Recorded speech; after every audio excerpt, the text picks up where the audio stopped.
Welcome everyone. Today's video is going to be a peak pose video where all of the elements of our practice are going to be working towards one specific pose, and that pose today is Bakasana or crow pose. And we'll focus on a couple of the main elements like hip flexion, spine flexion, and a couple of other things to hopefully make this very difficult pose maybe a little bit more accessible to you.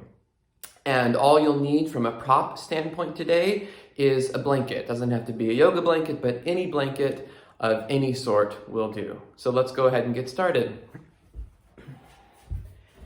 And you're going to start with your blanket, and you'll take your blanket and roll it up into a medium thick roll. Something like this will work just great. And you're going to place your blanket roll on your mat, and you're going to lie down, and I want you to be really specific about where you place the blanket roll. It's going to go right across the front of your rib cage, and your forearms will go just in front of the blanket roll. So now, with your ribs resting on the blanket roll, on your next exhalation, I want you to slowly begin to move your ribs back and away from the blanket roll. Not so much that the ribs actually lift up off the blanket, but enough that you begin to feel some of the deeper core muscles working and some of even your side muscles, your obliques, your lats beginning to engage.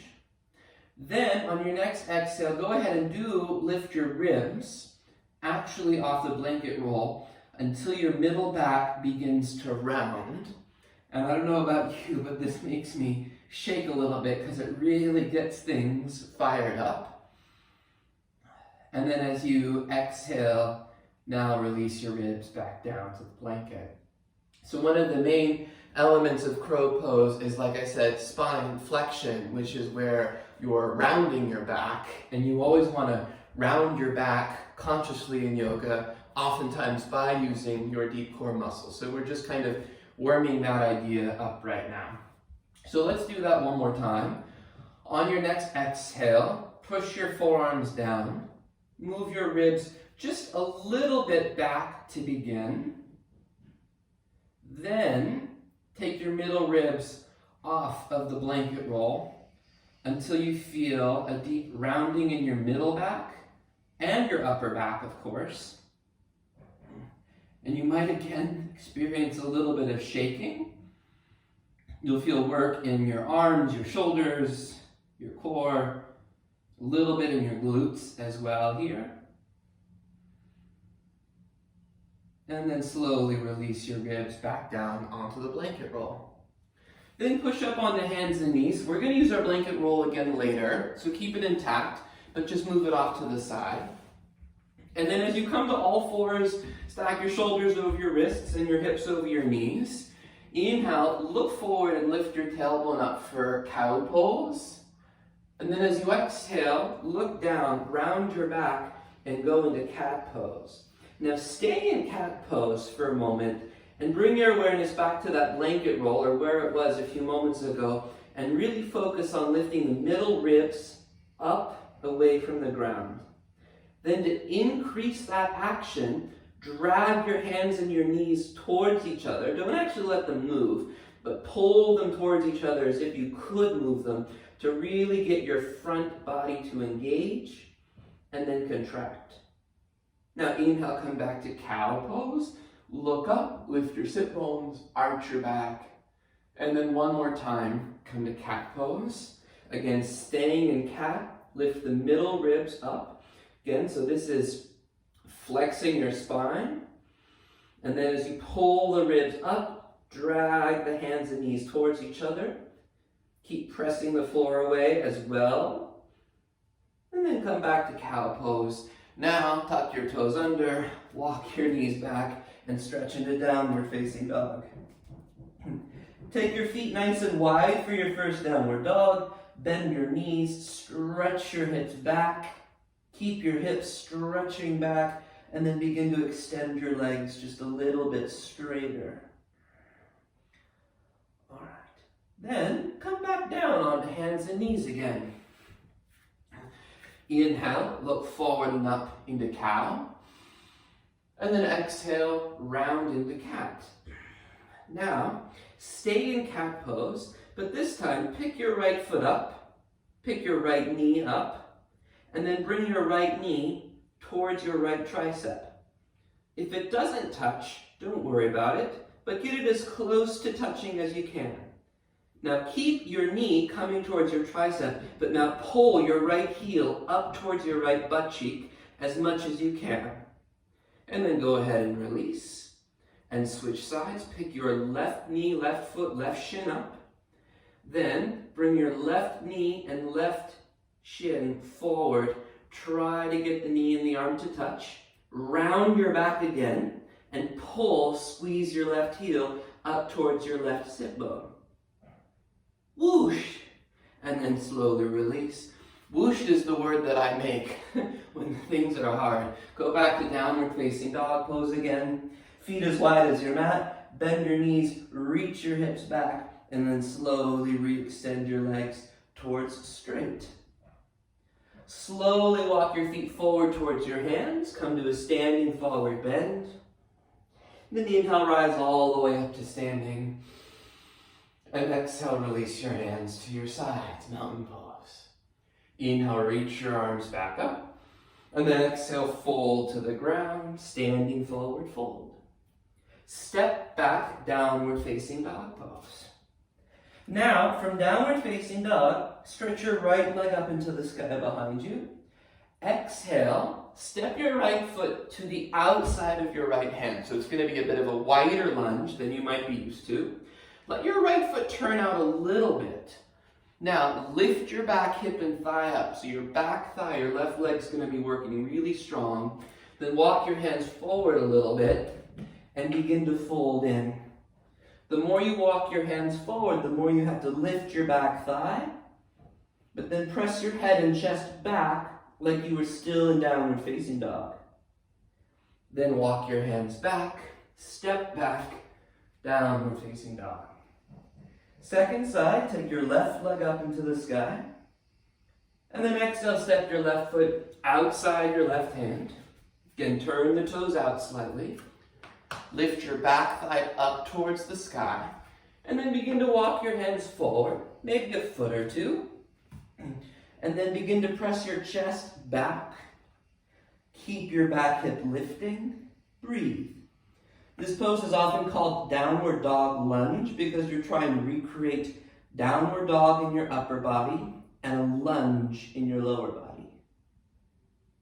And then walk your hands back, step back, downward dog pose. All right, walk forward to the front of your mat, come to a standing forward fold, and then inhale, stand all the way up, and exhale, hands to your sides. So another big part of crow is something that we call hip flexion. And hip flexion is when your hips do this or your butt sticks out. Because in order to actually access the pose, you have to be able to squat fairly deeply, which is difficult for people who have tight hips because not a lot of us work on hip flexion when we sit all day long. So go ahead and stand with your feet about as wide as your mat. Turn your toes out about 45 degrees. Then take your arms forward and plug the upper arms back. Now bend your knees, reach your hips back, and begin to lower your hips as low as your knees. If you can't take your hips as low as your knees, don't worry about it. But if you can go all the way down, don't do that either yet. Now you'll notice the lower you sit, the more the knees try to roll in, and the outer heels begin to come up. So stay low, but push your outer heels down into the ground until you feel the sides of your glutes begin to engage and your thighs and knees widen apart a little bit. And then inhale, straighten your legs. Let's do 3 more of those. Exhale, bend your knees, flex your hips back. Again, try to take your hips as low as your knees. No lower than that though. Press your outer heels down till you feel the glutes. Roll your thighs out. Keep your chest as lifted as possible. And then push into your heels and rise back up. For the last two, if you want to add a little bit of extra challenge, you can turn your palms up to the sky. Then exhale, bend your knees. Press your outer heels. Widen the inner thighs away from each other. Chest lifted. Whoa! Sorry, I almost fell back. That would have been not great. And then stand back up. And then final time. Here we go. Again, just practicing our hip flexion to prepare for crow. Turn the palms up. Bend your knees. Take your hips back. Hips almost as low as the knees or as low. Outer heels press. Glutes engage and thighs widen. Inhale, stand up. Exhale, hands to your sides. And then come back to mountain pose at the front of your mat. Inhale, reach your arms up to the sky. And exhale, fold to the ground, standing forward fold. Then step your right leg to the back of your mat. This is just a nice counter pose. Inhale, take your arms up to the sky for a high lunge. Just to stretch the hip flexors after that squat work we did. And then exhale, release your hands to the floor. Step your back leg forward, and then step your left leg back. High lunge again. Inhale, arms up. Notice we're not really doing any vinyasas because I want you to be able to keep and maintain your upper body strength for when we get to the arm balancing section. And then exhale, release your hands down. Step forward again to the front of your mat, standing forward fold. Inhale, sweep your arms, rise up to stand. And then exhale, hands to your sides, Tadasana. All right, please grab your blanket again. Keep the roll intact. Then, place the blanket roll right in the front of your pelvis. Stand with your feet a little bit wider than your hips. Bend your knees slightly. Then lift your ribs up and over the blanket roll. Now, here's where you might need to adjust the size of your blanket roll depending on your body. If you can't get your ribs up and over the blanket roll, unroll it a little bit so that it's smaller, like I'm doing here. So here we go again. I'm going to lift the ribs up, and then I'm going to take the ribs over on an exhalation. All right. Then I want you to push your butt back like we were doing in our squat poses, then put your hands on the floor. Now, as you exhale, I want you to pull your ribs down into the blanket roll. It's not the most comfortable feeling, but as you pull the ribs down into the blanket roll, you'll begin to feel your middle back round like we were doing at the beginning of class. Try to put your palms flat even.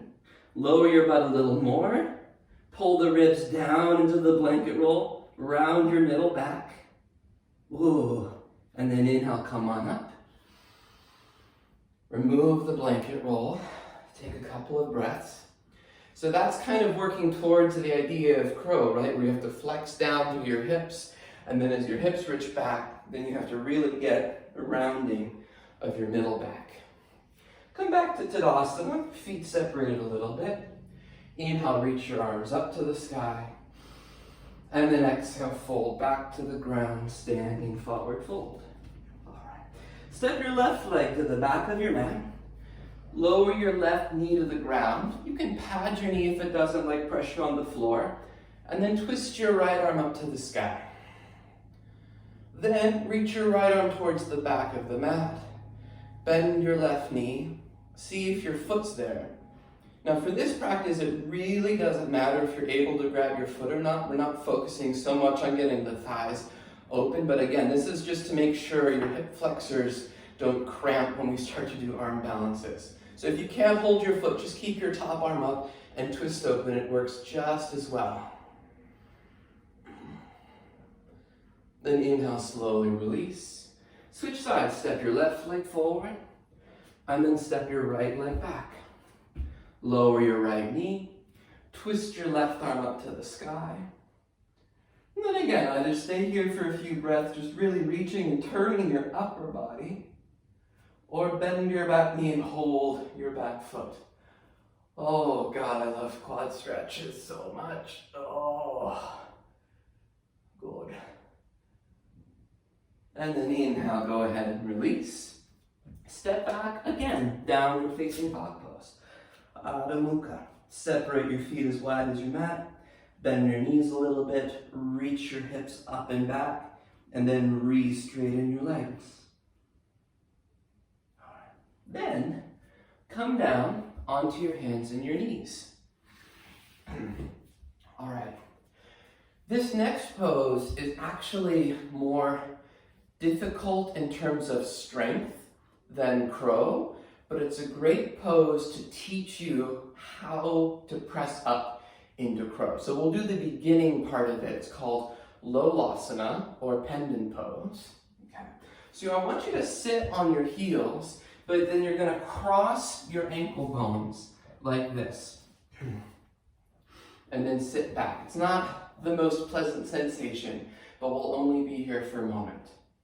Then place your palms on the floor underneath your shoulders, or maybe just a little bit behind them. Just make sure they're not in front of your shoulders. Then as you exhale, pull your middle ribs back, like we were doing with all that blanket work, that cat work. Push into the floor with your hands, and then just lift your knees up slightly. Just a little bit. Good. And then lower your knees down, and switch the cross of your shins.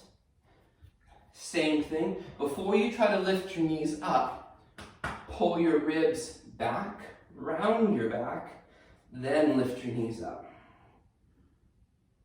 And then release. All right.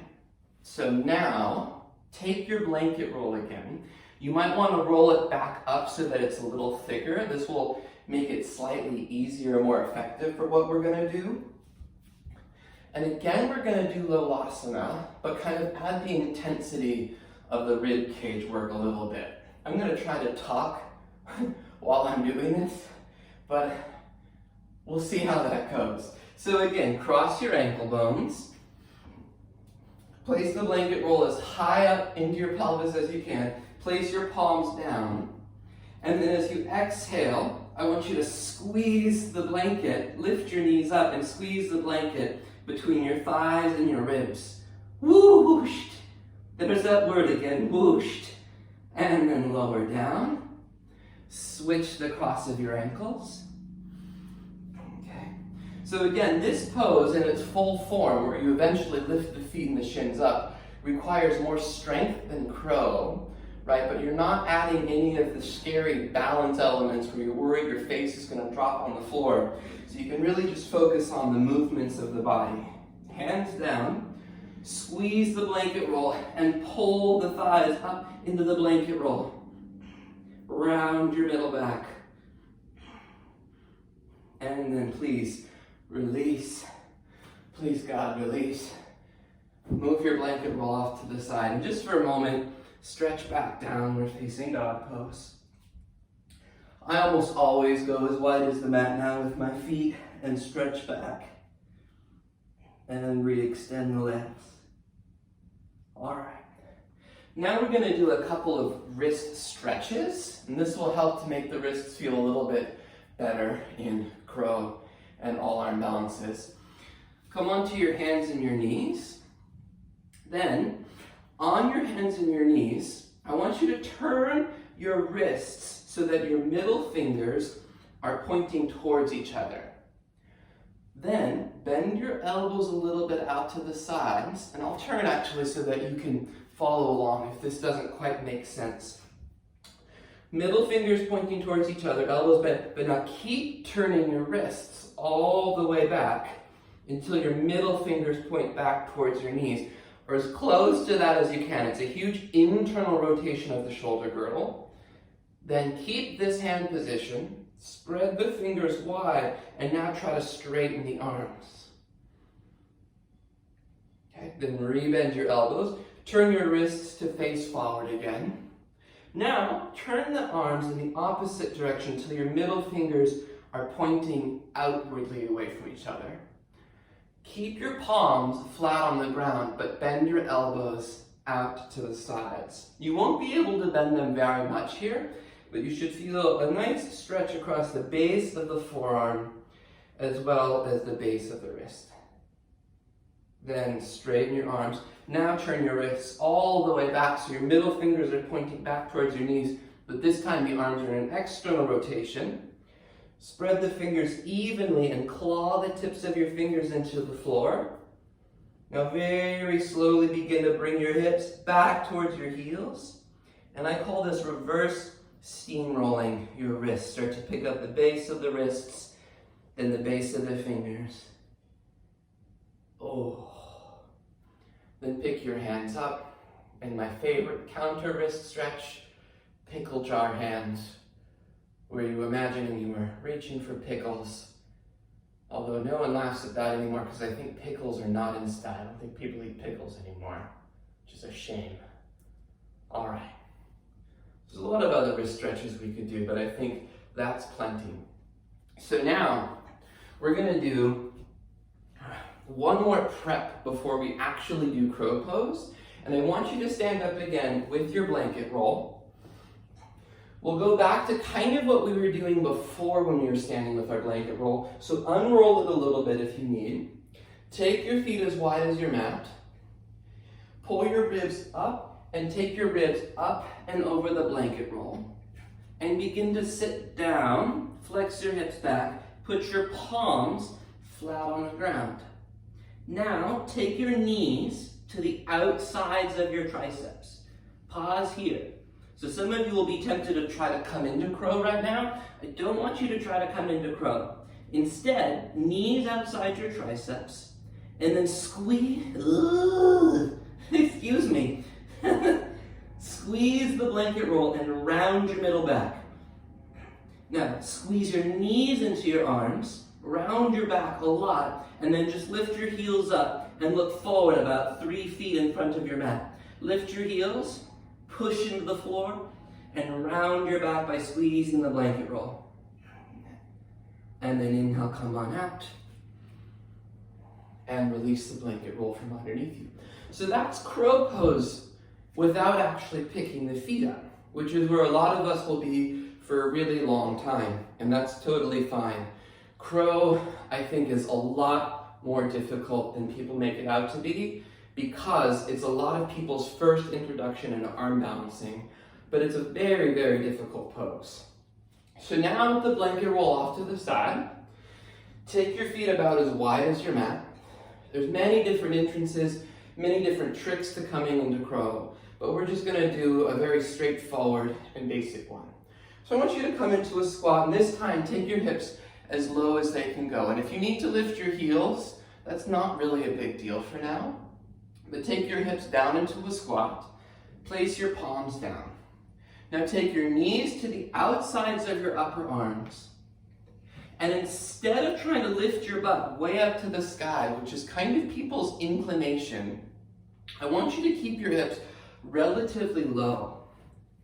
Right? So about maybe a little bit higher than your shoulders. Now, start to bring more weight from your feet into your hands, lift your heels, but pause. Don't try to pick up your feet. Instead, round your back like the blanket roll was still there. Keep rounding your back, look forward, and then lift way up onto your tiptoes. Way up onto your tiptoes. Try to get just your toes onto the floor. Look forward, round your back, round your back, round your back. Shift more and more weight forward, and then come on out. All right, so again, we didn't quite get there where you're picking the feet up, because I want to talk to you about one more thing before we do the final pose, and that's how you lift your feet up. And even though it wasn't a focus in this tutorial, the way you lift your feet up is actually your hamstring muscles, right? Your hamstring muscles behind the back of the thigh are what bend the knee and lift the foot. So I want you to pause your practice, not the video, and just watch all of the stages that I'm going to go through, and then try to repeat it yourself. So, feet as wide as the mat. Squat down. Again, lift your heels if you need. Palms down. Knees outside the arms. They don't have to be up into the armpits, just anywhere above the elbows. Lift your heels. Shift your weight forward into your hands. Don't try to pick up your feet. Round your middle back a lot, but keep the gaze forward.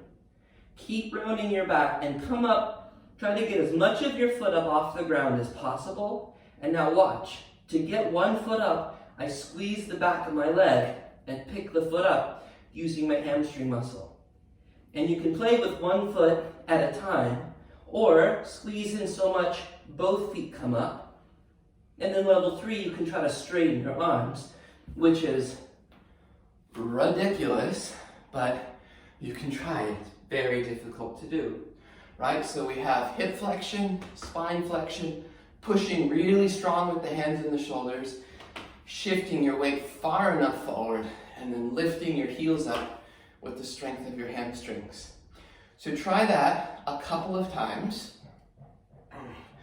And then now we'll do just a couple of counter poses so your body feels nice and released afterward. Do a couple of wrist circles. And I recognize I didn't really talk too much about movement of the hands and the wrists, but I'll do a whole hands and wrists class very soon. Oh. Then, after you've done a couple of wrist circles, I want you to lie down onto your back. You might feel some tightness in your back from all of that hip flexion and rounding of the spine that we did. So as you lie down on your back, separate your feet a little wider than your hips, drop both knees to the left. Pick your left foot up, place it on top of your right knee. And then inhale, come back to center, drop both knees to the right. Pick your right foot up, place it on top of your left knee.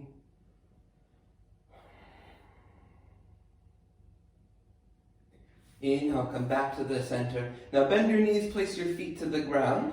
Bend your elbows, put your elbows by your rib cage. Push your elbows down until your chest lifts, and then lift your hips up for a little bridge pose, little bitty bridge. Keep working the elbows down into the ground and your shoulders into your back. Now we haven't done much for a full shoulder clasp, but if you want, interlace your, excuse me. I told you guys, I make a lot of sounds when I practice, so feel free to make as many, that sounded like Mr. Magoo to me, many Mr. Magoo sounds that you like. And then lower your hips back down. And then just for good measure, let's do one more twist. Stretch your left leg down on the floor, hug your right knee to your chest, and then take your right knee over to the left for a twist. And as you take your knee over to the left, turn your gaze to the right. Inhale, come back to center.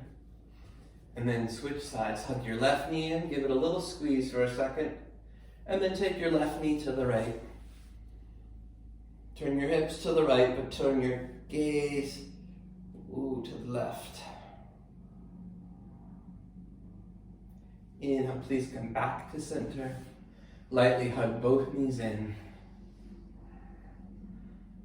And release for a quick Shavasana. Stretch the arms out, stretch the legs out. Take a deep breath in and exhale.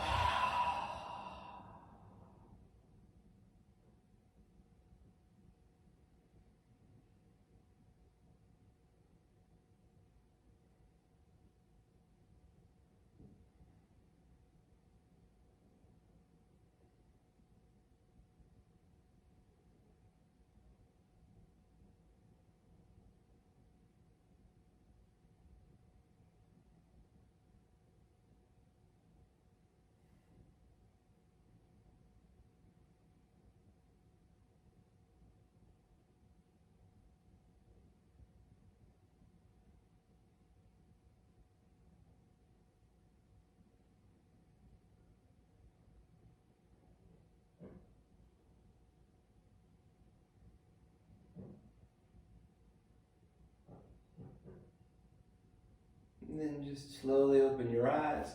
Bend one knee at a time. Reach your arms overhead. Roll over onto your side. And then slowly come on up to seated. So I hope you found some of those elements that we focused on useful in accessing crow. Like I end all of my classes with, I like to say that it is my honor and pleasure to offer my teachings for free in my attempt to try to make yoga a little bit more accessible. That said, I always appreciate a small donation if you can when you take my classes and if you enjoy my classes, and the payment info is in the description below. If you have requests, comments, questions, I'm always happy and available to answer them. Be well, everyone.